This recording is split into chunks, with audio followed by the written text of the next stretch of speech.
Sky Yuma. Snap back, spot down. The kick is blocked. This could be 2 points if he goes all the way. He's to midfield. Nobody to beat. This will be 2 for Minnesota. Miller Moss with a handoff and another big gain, and the ball popped loose, and it's still fumbling back there, and it is maybe picked up. Let's see who has it. Minnesota. Welcome to Gopher Football Weekly with PJ Fleck on the Gopher Sports Network from Learfield. To the 10, to the 5, touchdown, pick 6. Gopher Football Weekly with PJ Fleck is presented by True North Family of Companies. Visit thetruenorthfamily.com. Also brought to you by Cub, the official grocer of Gopher Athletics. And by Tipsy Steer in High Pines, located at County Road C in Snelling. Proud sponsor of Gopher football. Here we go! Now, here's the voice of the Gophers, Mike Grimm. Hey, we're off and running. Another edition of Gopher Football Weekly with PJ Fleck, coming off the bye week and a full restaurant here, the Tipsy Steer in High Pines in Roseville. Great to be along with everybody. We've got a Friday night game this week, so we'll talk about that. The Oregon Ducks hosting the Minnesota Golden Gophers Friday night. A bye week last week, and then that big win. We talked last week with Drake Lindsay and Coy Parrish here, and a lot of you were here for that, and a lot of you listened on the radio. We had a great show last week. JG missed it, but I'm sure you would listen back to it. Multiple times. Yeah, multiple times. It was tremendous. Great work. Probably the best show of the season. Yeah, it might be. Yeah. Just might be. We do have the head coach with us. We gave him the week off last week from a show standpoint, but I know the week was not, you did not get the rest of the week off. You were busy last week with a lot of different things. How was the bye week generally for you and your club? It was great. First of all, how was Drake and Coy? Everybody like Drake and Coy? Yeah. How fun to have those guys here, right? First of all, Coy's like, I don't want to do this. I don't like talking to people. And he was said, great. You're going to do it. Yeah. You're going to definitely do it. It's good for you. So. We got it pretty spicy when we started talking about their golf competitions. Oh, I'm sure he perked right up. He did, and Both of them. He called Drake that he choked. He choked in some sort of a youth event of some sort. Drake choked? That's what he said. I don't think Drake's ever beat Coy, though. Or Coy's ever beat Drake. No. Yeah. I think it's like 48-0. So we had to find something. Exactly right. But it was fun to see That's a little snarkiness. Oh, of course, competition. I got a chance to golf with both of them in my foursome. Yeah, we did in the off season. I thought was really cool. We're not playing that much, everybody, just so everybody knows. But we did we matched our football players up with some of the men's golf team. And we put a coach with everybody, and we went out for 9 holes and kind of got our men's golf team kind of connected with our football team. And of course, you got to see the groups, and Garrett got to make the groups, but my group, of course, we won. But it was because of Drake Lindsay, and then we had Coach with us, so Coach Smith. So we were able to win. So had the head golf coach. Can you really say we won in this scenario? Yeah. Justin Smith and he had Drake Lindsay. Yeah, speaking of clutch, Justin Smith, he only hit the national championship putt. Yeah.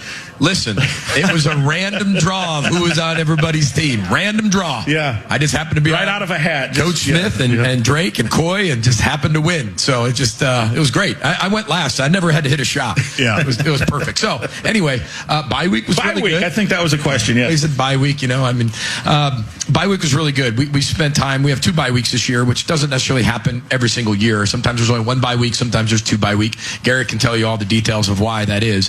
But we have 2 bye weeks this year. So the first bye week, I kind of stayed in a little bit and let our coaches go out. Did a ton of recruiting. I was with our team.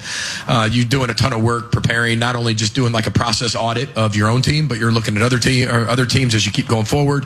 And then this bye week, I went out and our coaches stayed in with our players a little bit more. So I thought that was really good. We wanted to get healthy for the most part. We'll have some guys back, some guys not some back. But we want to get healthy, do a process audit, and then respond and get ready for the next 3 games, especially with another top 10 opponent and another top 5 defense that we're going to face here in the Oregon Ducks and a really good offense. So I thought we really took advantage of the bye week. A lot of recruits, a lot of commits this week, which was really good for us, which is a byproduct of our recruiting, and really proud of our staff that was back here and got the job done. So a lot of good things happening in the bye week. Yeah, and a lot to unpack there. Generally, even guys that are healthy, at this time of the year, right, everyone's got some bruises and bumps. Guys that are healthy, how important is it for them, too, just to have an extra week, just to even, whether it's refresh your mind or, have some of those bumps and bruises heal up, let alone guys who have also missed time trying to... I think you hit it on the head. It's not only the physical piece, which, we just had 6 straight Big Ten games in a row. Of course, our team's beat up, but we were talking about the mental piece and the emotional piece of a Big Ten schedule and the demands we put on our student athletes right now to be able to step back from that a little bit, get those guys mentally, physically, and emotionally recharged, and then get a lot of the young players a ton of reps, really kind of helps your football team springboard in the next 19 days. So who's in charge when you're gone? Like, who's running the practice? How does that work? Well, Dan Nickel runs the practice, our head strength coach, which you all know, Dan Nickel. So it was kind of interesting because Mason Carrier at the end of practice, this is what I'm told from Garrett, at the end of practice, kind of stood up in front of the entire team when Coach Nickel brought him up to break it down. And he's like, how about Coach Nickel running practice today? And everybody went nuts. So I guess he did a really good job. Yeah. Coach Nickel becomes the head coach. That way the coaches can keep doing their job, and they don't have to worry about, okay, I have to pretend to be the head coach today, and it takes away from somebody else. So Coach Nickel steps in. He's been with me the longest, been to every single practice that we've had together for 13 straight years. So he runs the practice. He gets to act as head coach, kind of get everybody where they need to be, and I thought he did an outstanding job. He wasn't wearing a werewolf mask, was he? Not this week. Not this week. Okay. That was a few weeks ago. Yeah. That didn't work. Was that part of the Halloween thing? I can't It was remember part of the now. Halloween. Yeah. It was an internal message, and he takes it to an extreme, and it was great. It was great, and we've done it every week. He's doing something different. So yeah. Also, along those bye week, you mentioned recruiting. I know you probably can't talk specifics in terms of individual players, but you mentioned you got some commits. Obviously, you're still working on that, and you're hoping to keep them all with you through the signing day and all that stuff. Probably still some nerve-wracking times, still adding to. How generally have you liked recruiting at this point, and how important was this past week? Yeah, I think this is shaping up to be our best class, if not one of the best classes we've ever had. We've got 23 days till signing day, but who's counting? 19 days left of the regular season, 23 days left until signing day. Portal right after that, so we've got a long way to go, but it's really, really exciting. I mean, this is where you get into the end of the season. You get to November football, where a lot of decisions are made, bowl game prep. You get into all that stuff that we've come to expect, which we want to be able to do that. But also you've got that short window. So come end of January, the rosters are pretty built, which is very different than last year when you had that second portal window in that April area. And that was a nightmare, to be honest. That was really, really difficult because you just never knew who was your team. It's kind of like having the NFL draft and then being able to trade for those draft picks right after the NFL draft about 2 weeks later after your first mini camp or two. That doesn't make any sense. They're under contract. They got to stay there. They've been drafted by that team. So I'm really glad we brought a little bit of sense to college football by making the one portal change. Refresh us a little bit on how you guys do the self-scout stuff with the buys. Like, how do you break it down as a staff, offense and defense? Yeah, I mean, it really is we talked about this being a process audit, not even just a self-scout. I think self-scout is a lot of different things, but we broke it down more of our process, the way we practice, how we practice, looking at our processes on offense, defense, and special teams. We've got to do the simple things way better. And we know that going into this year when we have a lot of young players playing, if you didn't know. Some of our best players haven't played all year. And then you also have a freshman quarterback or you have a young quarterback. So you know there's going to be some extreme highs and there's going to be some really, really hard times. And we knew this was going to be a growth year.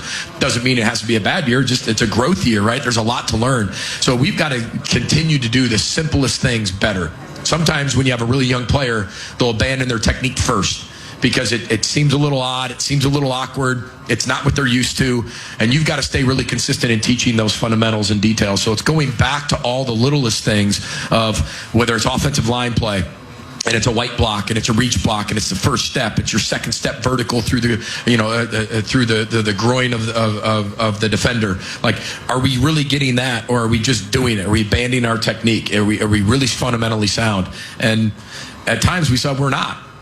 We're disciplined. We're just at times not as fundamentally sound as we want to be. So it was really pulling back the curtain on all those fundamentals and techniques that we can change and we can get better at in the next 3 weeks. Because you can look at wholesale changes, but that's very different that you can't necessarily get better at in 3 weeks. This is the fundamental techniques, the attention to detail within the fundamental that you plug into a scheme that you got to go execute under the pressure of the situation that you have to get better at right now. Is there a time, maybe the bye week offers some time where you can just step back from football for a minute? Or is there nothing at any point, even if it's just for 3 hours to watch them? Yeah, yeah. I mean, whatever.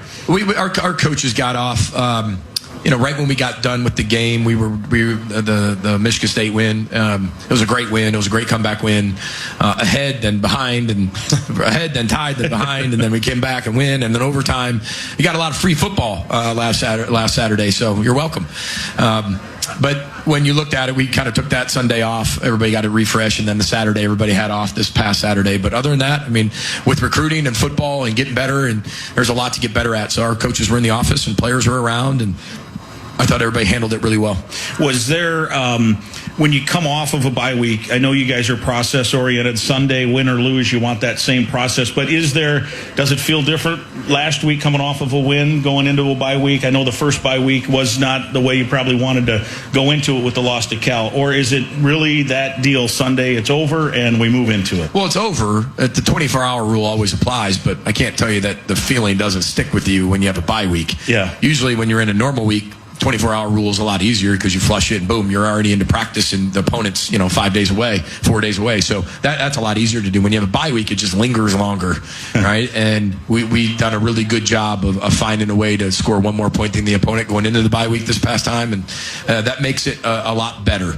I'm not saying that it's just one's just so much easier than the other because you're still working. Sure. You're still moving on and you're going. It's just the vibe is way better once you win, obviously. Yeah. All right, let's take our first break. We'll come back. We'll recap that Michigan State game with the head coach here briefly. We'll look ahead to the Oregon game and talk more here on this program. Want to thank alumni-owned Sunbelt Business Advisors. They're part of the True North family of companies. They should be on your team roster if you are selling a business. Get your no-cost, confidential business valuation started today. Visit sunbeltminnesota.com. As always, they've got their corner big booth over here. We want to thank them for their support of Gopher football and Gopher athletics. Let's take a break. It's Gopher Football Weekly with PJ Fleck from Learfield. Gopher men's hockey takes on Long Island for the first time in history this weekend. Don't miss out. Purchase your tickets today at gophersports.com. Dear Friday, Toyota says, let's put good times in gear with the Tundra, Tacoma, and 4Runner. Want some cool available features? We've got power tailgates to power game days and a trailer backup guide that's the champ of the ramp. Heck, we might even cancel Monday. Toyota trucks. Find yours at Toyota.com. Toyota. Let's go places. Visit the University of Minnesota bookstore, your destination for the area's largest selection of U of M and Golden Gopher apparel, gifts, and novelties for fans of all ages. From the latest styles to timeless favorites, it's your one-stop shop for all things Gophers. And when you shop here, you're giving back because every purchase directly supports the University of Minnesota. Stop by our campus location or shop anytime online at bookstores.umn.edu. Go Gophers! Know what happy is? Veggies. Crunchy, crispy, colorful, seasonal, aromatic, juicy veggies. Produce at its freshest. Cub produce. Best produce, period. Guaranteed to make you happy or we'll replace it. No questions asked. Because good produce makes veggie lovers happy. Just remember, fresh, happy. Stale, limp, and wilted, not happy. You want to make a veggie lover happy? Shop Cub for produce. And shop happy. Spring cleaning is as easy as buy, fill, gone with a Bagster bag from Waste Management. Clear the clutter and ditch your debris. Bagster bags are the flexible option for big cleanups, and we mean flexible. The Bagster folds neatly when not in use, yet holds 3,000 pounds of waste and debris. Buy from a retailer today, fill it, and easily schedule pickup when your projects are complete. To learn more, visit thebagster.com. Gopher fans know the power of a great team. M Health Fairview University of Minnesota Medical Center is ranked the #1 hospital in the Twin Cities by U.S. News and World Report. This is more than an award. It's a reflection of our team of doctors, nurses, and staff who deliver world-class care so you can be at the top of your game. As the official healthcare provider of Gopher Athletics, M Health Fairview is proud to serve people across the state. Are you looking for concert or sports tickets? As a local Minnesota company, Ticket King is a company you can trust. They have seats to fit every budget and even offer parking or tailgating passes, and all tickets are guaranteed. Each order is personally attended to by one of our dedicated customer service representatives who are committed to providing you with a courteous, professional, quick, convenient experience. Visit us at ticketkingonline.com or call us directly at 612-341-4131. Gopher fans, check out the spot for Gopher Weekly with PJ Fleck. The Tipsy Steer in High Pines in Roseville is a great place to watch the games with a large outdoor space to eat, drink, and hang out with your friends. Check this place out. Locally owned refreshing beverages and food sourced from area farmers, serving on menu favorites like bacon lollipops and armadillo eggs. The sassy menu also features brick oven pizzas and acclaimed burgers. Tipsy Steer in High Pines in Roseville, County Road C and Snelling in Roseville, or online at tipsysteer.com. Go Gophers! The game against Rutgers on September 27th recognized the 13th annual Celebrate Ag and Food Day at Huntington Bank Stadium. Both the game broadcast and the presentation inside the stadium celebrated the tireless efforts in the agriculture industry. Gopher fans, we can all be proud of the continued efforts, results, and the talented people that work in these industries to provide a sustainable food supply with so many changing variables. The Gophers would like to thank the presenting sponsors of this event: CHS, Compeer Financial, Undeniably Dairy, and Bex. No matter who you are or what you do, there's a Ford vehicle that can help you own the day. Make life on the go feel like a breeze in the new Ford Explorer. Make tough tasks look easy with the powerful performance of a new built Ford Tough F-Series truck, the best-selling trucks in America for 48 years. Or take your adventures in the great outdoors to a whole new level with our built wild family of Ford Broncos. Whether it's for work or play, there's a Ford with a great deal waiting for you at your local Northland Ford dealers. Don't wait. Get behind the wheel of a new Ford today, based on calendar year total sales. Gopher men's hockey takes on Long Island for the first time in history this weekend. Don't miss out. Purchase your tickets today at gophersports.com.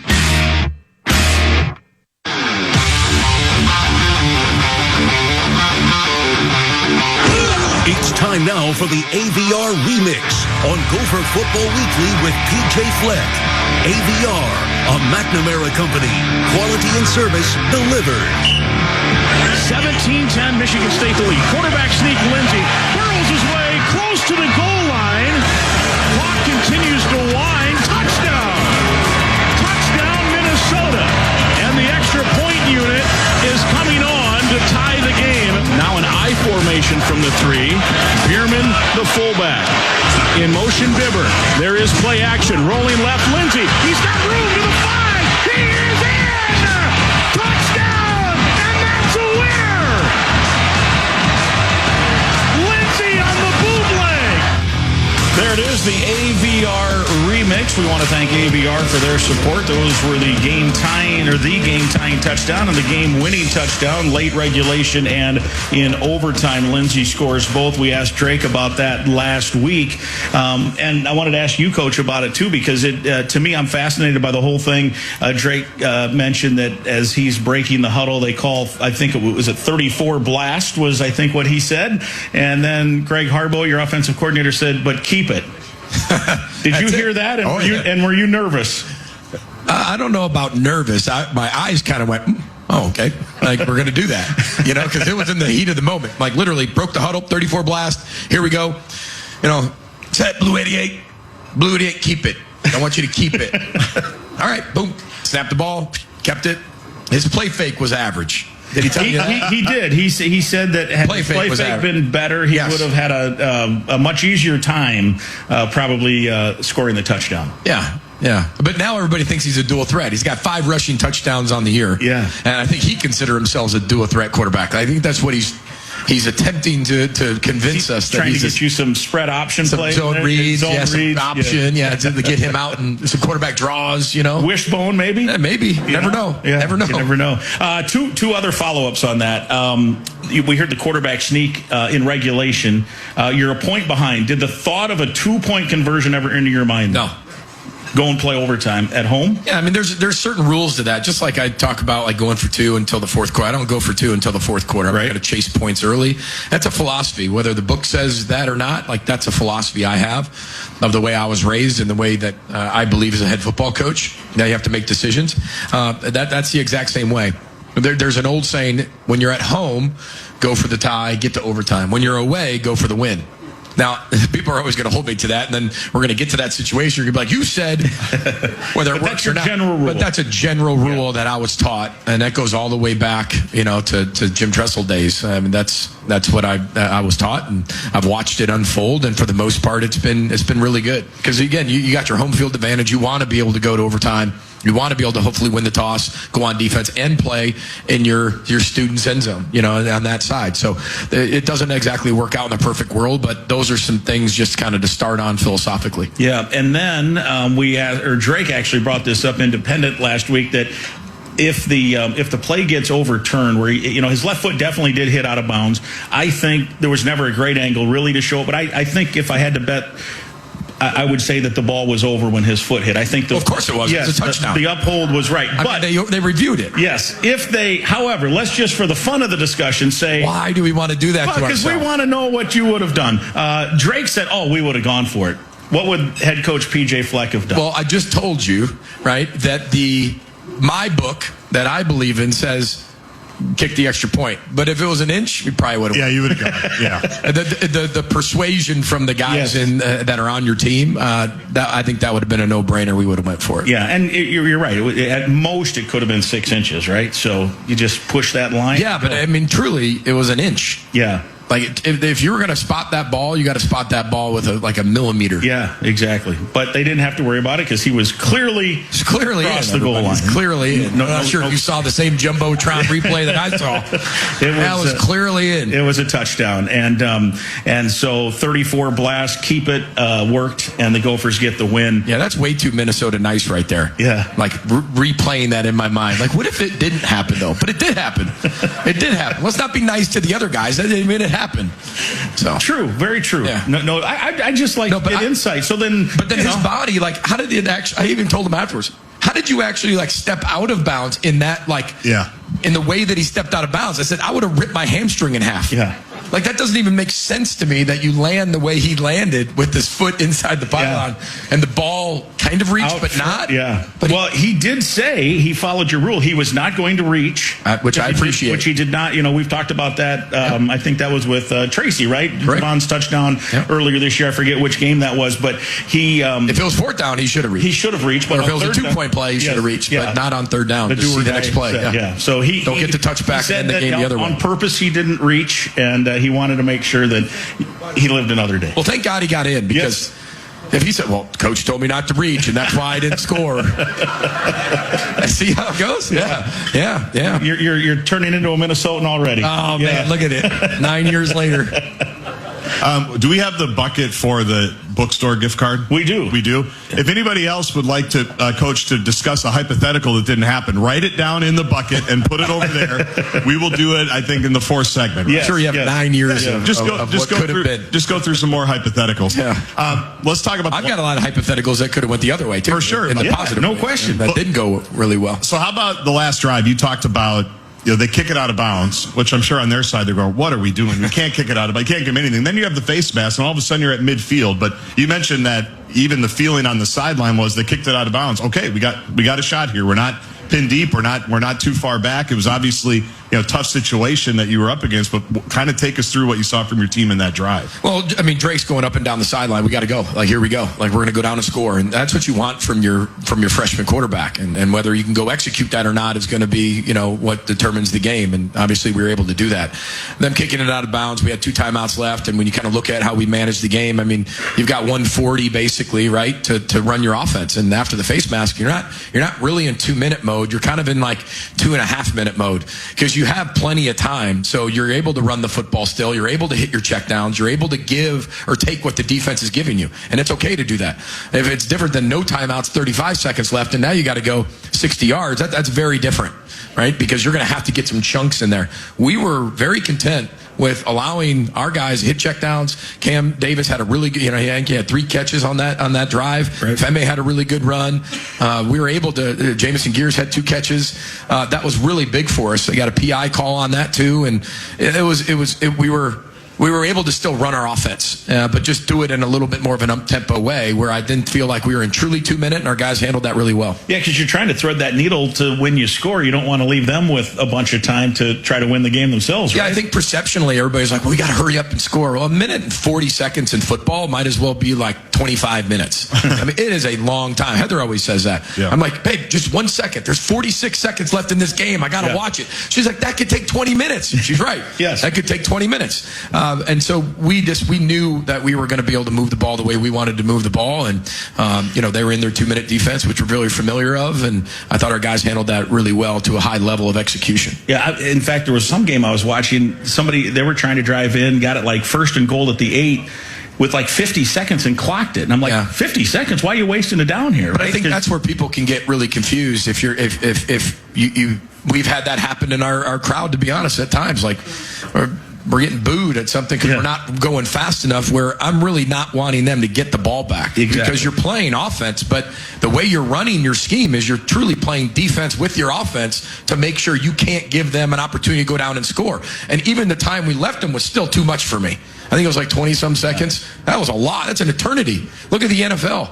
Look at the Bills-Chiefs game from years ago, right? They went right down the field in 2 plays in like 11 seconds, and were able to win the football game and head into the championship game, or in the Super Bowl. So you're just never comfortable, and you want to make sure that you go down and score with nothing left. And I thought that was our team executed it really well and got it under 30 seconds, which gave us the best chance to win. Before that, like, what impressed me about it was, I think in the second half, what was the number, Grim? You said it before, they had like 44 yards offensively in the second half, right? Michigan State was playing good defense. Yep. So to be able to, like, first of all, kind of take us through how they were limiting certain things and why it was difficult, and even more so being able to flip the switch is the wrong term, but still execute after it had not been your day in the second half up until that point. I mean, that's what Roll the Boat's all about. Our ability to respond to certain circumstances. Not everything's going to go right. They made a few adjustments. We made a few adjustments. It was more about the fundamental piece of us. It was, we were a little bit off our back foot in the quarterback position. Our second step wasn't very good on the offensive line. We weren't finishing blocks. They did a good job of getting us on the ground. We'd miss by a foot in a throw. Our accuracy wasn't as good. We'd drop a ball, or we'd run a route a little deeper than it was supposed to be. So it was that's what I meant about just cleaning up those things. It wasn't drastic, but when you're 3rd and 2 and you don't get it, I mean, that's the difference. It's the small, tiny little things, and we had enough of those that gave them an opportunity to get back in the game, and unfortunately they did, and then we were able to respond to that, which shows the resolve of this football team. And I told you this football team, I didn't know how many wins they're going to have. I still don't, but they're really fun to coach because we are a young football team when you look at us top to bottom, and a lot of key positions, a lot of young players playing, some of them for the first time, and some of our best players haven't played. To have the resolve they've had, and some of the things haven't gone our way, and they haven't gone our way in an explosive way, like the Iowa game or an Ohio State game, to be able to respond to those things and go win the next week is really tough to do with young people. And our guys have really rallied and really made it that 24-hour rule and responded the next week, had a great week of preparation, and go out and find ways to win, which is tough to do for 17 to 22-year-olds to get blown out the week before. And you mentioned with your redshirt freshman quarterback, there can be some high highs, some low lows. You're going to go through some growing pains. He's been pretty good, but he's now multiple times showing some clutch genes late in games, and that has to make, I would think, a head coach feel pretty good about the future. Oh, 100%. I mean, I think everybody can look at when you're playing a freshman. I said this before. When you make a decision to play a young player at that position, you're embracing and taking on all the good and the bad that are coming. You know the bad's coming. You know the hard's coming. You know the growing pains are coming. You can't say that they're coming and then not expect them to be there. They're going to be there. And same as a fan base. We play a freshman quarterback, just everybody knows there's going to be some growing pains. And those are going to be pains. They don't call them growing butterfly kisses. Like, they are pains. So this is something really, really difficult. And you've got to have a lot of courage as a player to do it. You've got to have a lot of belief in your players to do it as a coach. And you really got to believe in that person. And you look back to the people we played as young players, and they've turned out to be really good players. So Drake is a young man who the sky's the limit for him. We want him to be our future, that's for sure. And he's earned every right to sit there and say, this guy's got a bright future, and to continue to invest in him, that's for sure. All right, let's take another break. We'll come back. We'll look ahead to Oregon. That's a Friday night game kicking off at 8 o'clock Minnesota time. We'll take air at 6 here on the Gopher Sports Network and look forward to an opportunity out in Eugene, Oregon. As Guardsy mentioned, we have our bookstore sign up. We're giving away a $25 gift card. We'll do that later in the show. That's one of the benefits of coming in person. You can visit the University of Minnesota bookstore as well. It has the area's largest selection of U of M and Golden Gopher apparel, gifts and novelties for fans of all ages, from the latest styles to timeless favorites. It is your one-stop shop, and every purchase directly supports the University of Minnesota. Shop in-store or online at bookstores.umn.edu. For those in the restaurant, the sign-up is over on that table. We'll draw the winner in our final commercial break. This is break number 2. We'll come back and talk Minnesota and Oregon. This is Gopher Football Weekly with PJ Fleck from Learfield.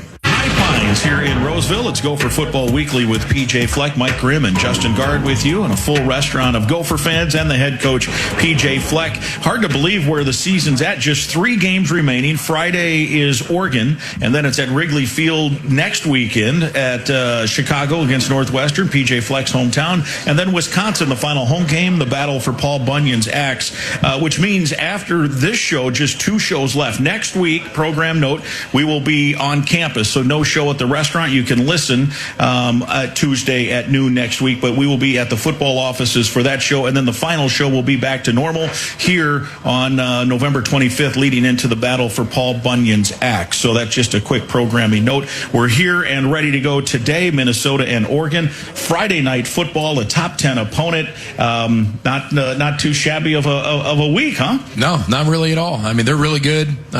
You watch them on film. I mean, they don't really have a weakness. Everybody gives a lot of credit to the type of talent they have on the roster, rightfully so. But I think Dan Lanning needs more credit because of connecting that team. They have some of the best players I've seen on film this year by far. But to connect all of them, get them to play all together as all 11, and then rotating in the guys they rotate in, I mean, that's impressive. So it's one thing to have the talent. It's another thing to connect the talent and build a team. And I think Dan Lanning's done a tremendous job of that because they do not have a weakness at any position, like not one. I think a lot of people have the perception of them that it's Oregon, it's Phil Knight, it's the flashy uniforms. They wouldn't think of them as physical. They would be incorrect, I would believe. Just especially this team, watching just how they ran the ball against Iowa this past weekend. It seems like they are a very physical group. Yeah, they just beat Iowa playing Iowa football, right? And what they can do is they can beat you a lot of different ways. So if they have to throw for 450 yards, they have the ability to do that. If they got to run Dante Moore for 200 yards, they can do that. If they've got to beat you on special teams, they can do that. If they've got to beat you in a ground game, they can do that. That's a really scary football team when you look at them because they can beat you in so many different ways. That's what I mean, like they don't have many flaws. So you've got to play really sound, really good football. You got to create takeaways. You got to take care of the football. It's a heck of a place to play. I haven't been there That's what I was personally, but I heard it's a heck of a place to play, and we're preparing for that noise the best we possibly can, doing everything we can to simulate it. I know it's not like it's going to be on game day, but we do everything we possibly can to put our players in a really hostile environment throughout the week, and it's supposed to be a little bit wet too, which I hear at that part of the country happens during every now and then. So, but that's part of it. So it's going to be a lot of fun. Those guys look miserable in Iowa City watching that game. Dan Lanning down there, no hood, no hat. He just took it. He just took it. Some guys will put the hat on, or you've got the rain gear. Lanning said, "No, I'm wearing my sweatshirt like I always do." Yeah, I mean that's Dan. If you know, Dan's an exceptional human being. First of all, he is a wonder. Like hanging out with him is awesome. He's just a great dude. But you can tell that his team has taken on his personality. Anytime, anywhere, any place, and that's the way they play. And they thrive in any environment. They thrive for each other. They've got a lot of talent. They're really good, and you can just tell how connected they really are. He's done a great job. And they seem to, and again, it helps when you've got All-Americans, it seems, all over the field. But I mean, it doesn't hurt. It doesn't hurt. They play pretty aggressive. Like all of a sudden, I'll be watching. It didn't happen last weekend, but you're watching. It's like 4th and 4 for your own 38, and they're going to go for it. Okay, good enough. And they just don't care. If they, all right, we'll put our defense in a tough spot. But they seem pretty aggressive at times. Yeah, I think you trust all 3 phases: offense, defense, and special teams. And I think when you prepare your team for situational football, you're preparing them for sudden changes constantly. you're preparing them for being really non-advantageous positions, being backed up, being over there with, we're going to go for it on the 35. So we're going to prepare you all off season to do those things. So they're ready to go in that. They have the talent, the skill to get it done. But this is a really, really good football team we're about ready to face. And Guardsy mentioned the physicality, because I do think there was a perception, and maybe it was reality years ago, that Oregon had all the speed. They were more of a finesse team, and they were winning a bunch of games. They were playing for national titles. But the Big Ten is a different league. Seems like they've adapted. They've got some physical brutes up front, both sides of the football, and they're still fast. Yeah, I don't know if it's just adapting to the Big Ten. I think they just adapted to Dan Lanning's personality. Gotcha. Dan Lanning wants to win any way possible, right? He's a very competitive person. I've played Past the Pigs with Dan Lanning on multiple occasions. If you haven't played that game, you got to pick it up at your local Target or Walgreens. What is it called? Past the Pigs. It's like a dice game, but they're little pigs. He carries him in his backpack, right? Like wherever he goes. Yeah, That was how the story went. It's like a kid's version of craps. Okay. Teaches kids really young how to play craps. How to gamble. Good. But it's terrific. But stocking stuffer. Yeah. It's a great I promise you, I do not invest in this, just so you know, Andy. Don't write that I'm writing. I invest. You're not endorsing this. I'm endorsing this. This will be on the front page of the paper. But Past the Pigs, you know what I'm talking about? See? Yeah. See? Oh, yeah. I mean, we're getting fist pumps over here. That's what the game does to you.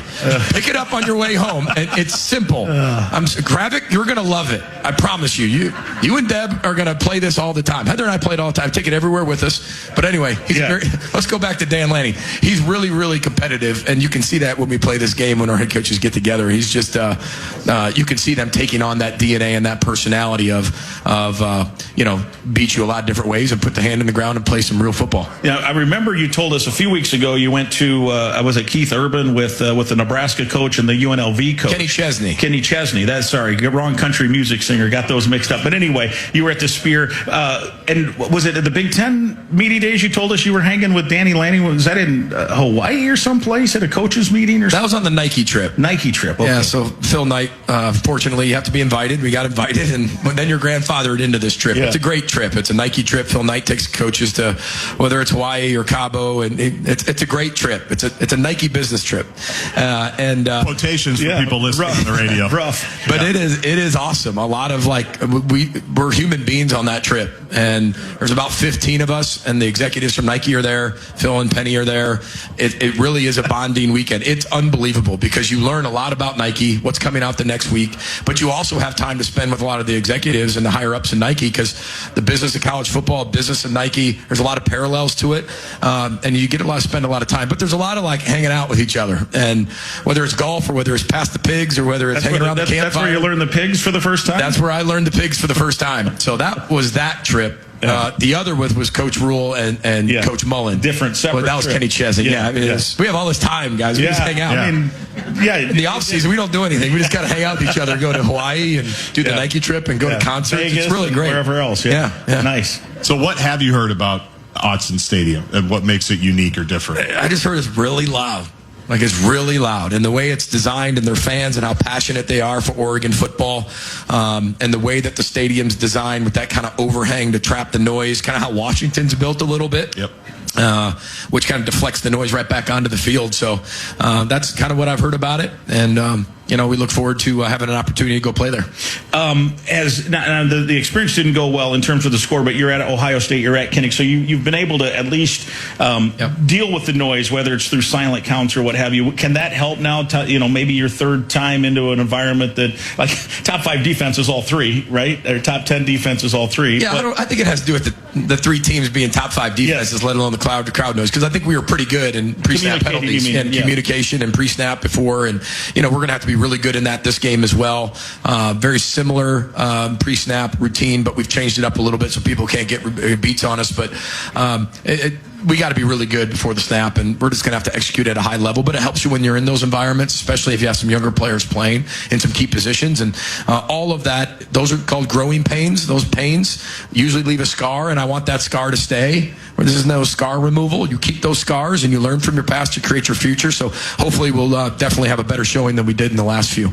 All right, let's take another break, our final break. We'll come back and wrap the show up. Don't go away. We take air at 6 o'clock Friday night, and it will be an 8 o'clock kickoff. Remember, the Wisconsin game, the final home game, comes up the last week in November. Don't miss out on the Gopher Garden. It's the pregame Fan Fest. It's presented by Huntington Bank, located on Oak Street outside the stadium. Gopher Garden opens 3 hours before every home game. Catch JG in the pregame show on the radio. Enjoy the Pride of Minnesota Marching Band's pregame concert and all the excitement leading up to kickoff. Our final segment is upcoming. It's Gopher Football Weekly with PJ Fleck from Learfield.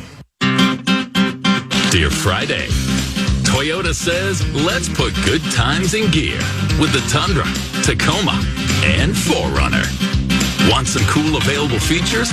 We've got power tailgates to power game days and a trailer backup guide that's the champ of the ramp. Heck, we might even cancel Monday. Toyota trucks. Find yours at Toyota.com. Toyota. Let's go places.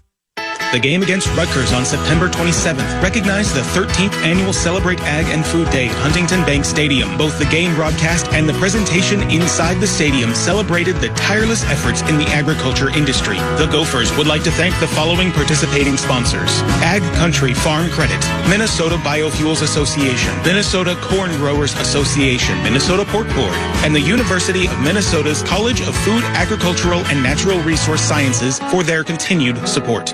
Gopher fans, when you want to get around Gold Country safely, securely, and on time, call Carey Minneapolis St. Paul.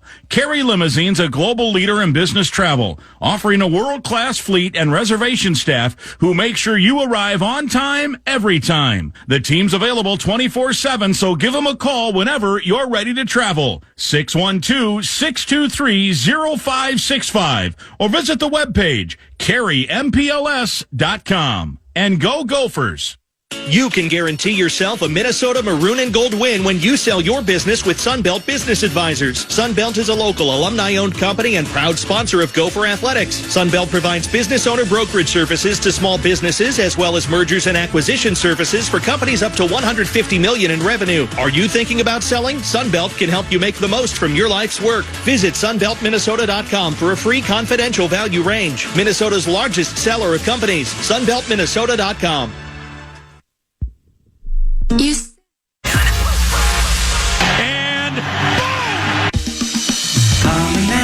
common man, no show prep, no solid plan. Spins a yarn, begins a tale. Yes, a daring approach won't fail. Tune in, it's time for Common Man.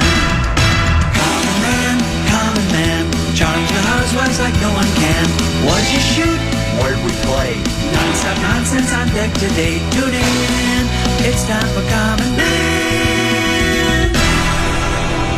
Oh, boy. Why should anybody aspire to be a common man, an average man? Do you realize what it means to be average? That means you're the best of the lousiest, and the lousiest of the best.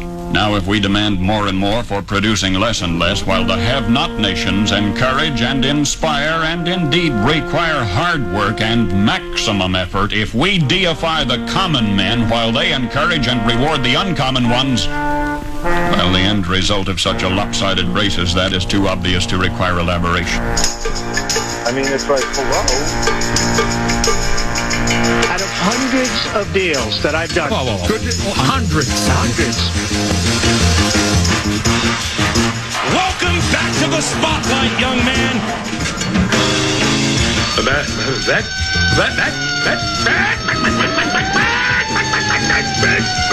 Okay, calm down.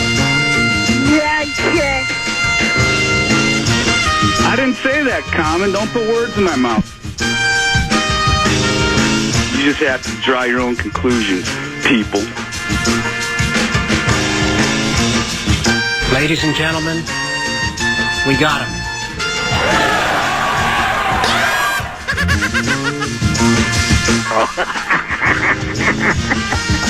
I'm always hesitant to believe what I read.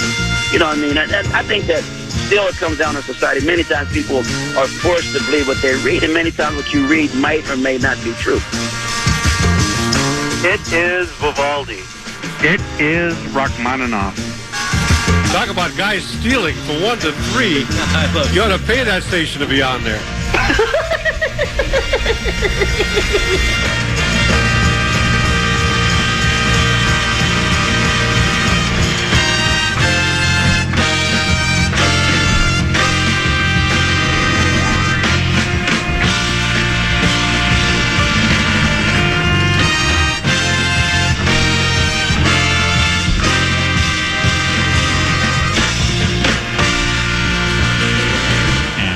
That's ridiculous.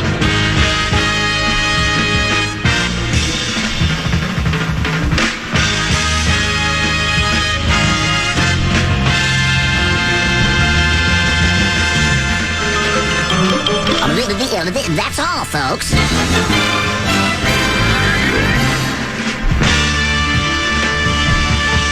He's the clown from Brown. He's the 4th in the North. This is the Common Man, Dan Cole. And the drum begins in 5, actually. 3, but 5 sounds like more than 2. 1 greetings. Good afternoon, Akadak. Can you hear the speaker echoing? I got music on right now, so that makes it a little more challenging. Because I have to have it up, because this is the second time in the past 2 weeks where the female plug into the male plug, Yoga Band's breast, has snapped off. Oh. Because it's going to be really good radio.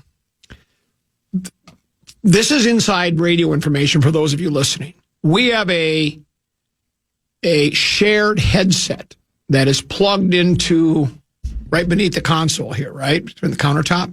I never use it because I don't know where PA's been. He puts it on his head. I don't know if he has lice. I don't know, and I don't want to know, right? So I always unplug it and then plug my own headset in.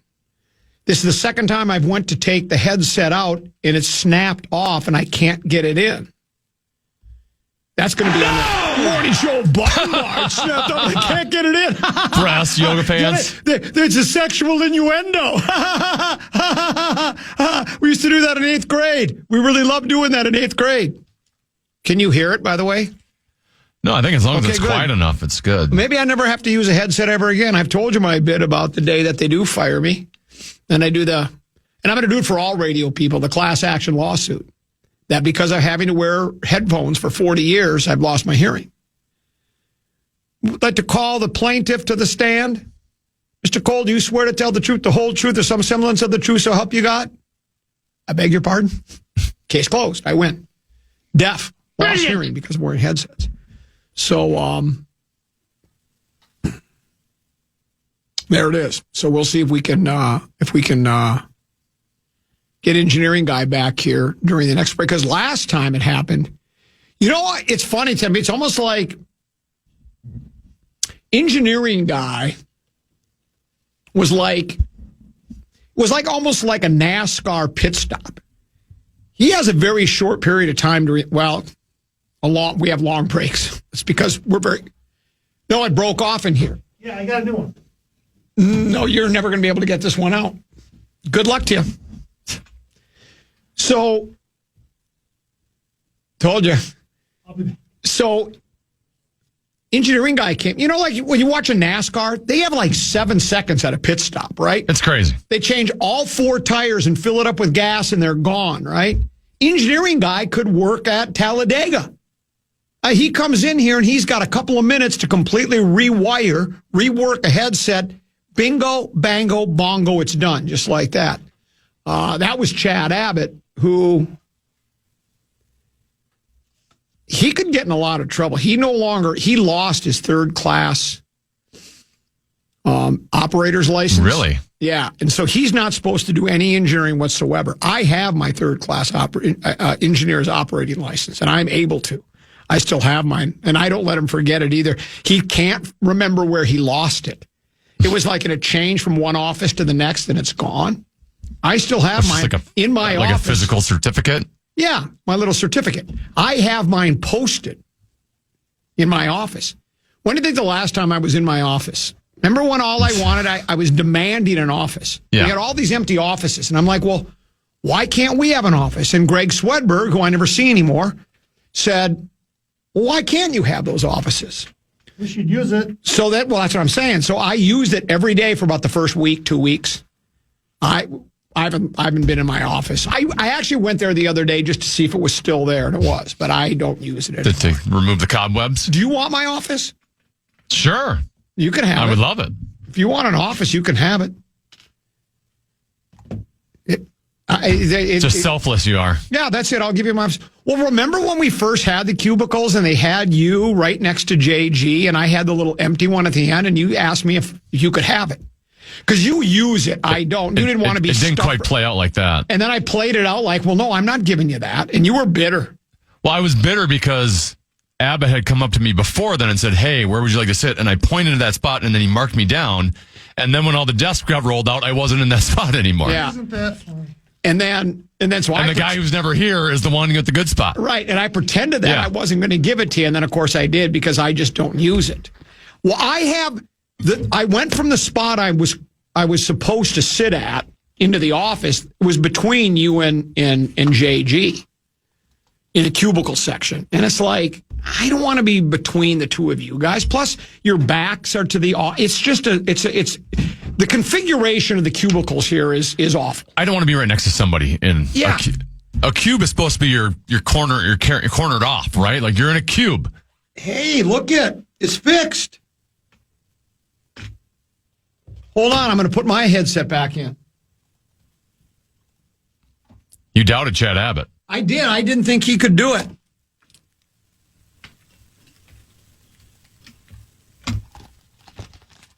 Hello, test. Hey, there it is. Good. Well, let me ask you a question. See, are you mechanically inclined? I mean, I can change a light bulb, right? I think most people can do that. I can watch a YouTube video. That's about it. But I mean, are you? If you watch a YouTube video, can you pull it off rather quickly and easily? See, I'm not mechanically inclined like that. There's many things I cannot do. Now, this weekend, did I bring this up yesterday? I spent 5 hours in my backyard doing fall cleanup. I put it off to the last minute. Did I talk about this yesterday? If my choice is kind of keep the yard in nice shape on a Saturday afternoon in the middle of summer or go golf, which one do you think I'm going to choose? So we get to last weekend. This Monday was the last day that my sanitation company will take